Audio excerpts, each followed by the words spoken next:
haven't a clue why Robert Watt was put in charge of a report into himself. And he's even admitted that he played a central role in all of this. I just can't figure out what genius thought that it was a good day to ask somebody to put a report into himself. As for fitting up somebody for a position or making a fit, I think that time is over. Every job, whether it's a job to be got, has to be advertised. And we already know the government have already gone through stages of appointing people in the wrong without the proper process. And this is another example. And lessons need to be learned. They weren't learned the last time.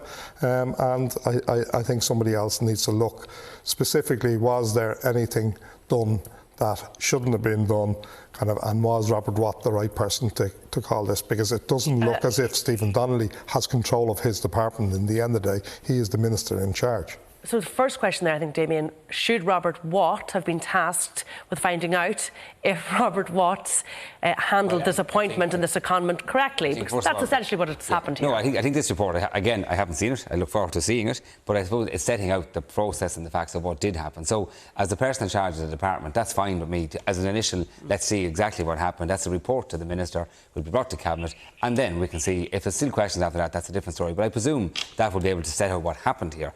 And then we need to deal with that. According to the person who was responsible for what happened. Well, I mean, it'll be factually recorded what happened, and we'll see that. I think we all recognise what happened here was wrong. The Taoiseach and Taoiseach stepped in last week and put an end to it effectively and said this wasn't transparent, and now we need to learn from that and correct it. But the job has not been filled by Tony Holohan now, so that's not happening. So it's does the job actually exist outside of Tony Holohan? Do we know that? Well, I think from what my understanding is that there's a role here that should be filled by somebody. Maybe Tony might apply for it in a private capacity, because I think we know he's a lot to offer, an educational system, and certainly we do want to beef up our health system with new talent and so on. That's what the role was about. Do you think that's on the cards, that Tony Holohan will come back to this role in a private capacity? I'm just saying to you, in terms of the way it was handled last week was the wrong way. That has not happening now. There's a report to correct that now and into the future. Let's see the report first of all. I'm saying, from my understanding, is there's a need for that role and someone should fill it, and through proper, transparent, normal way of filling a role, and let those apply for to think they're fit for the job.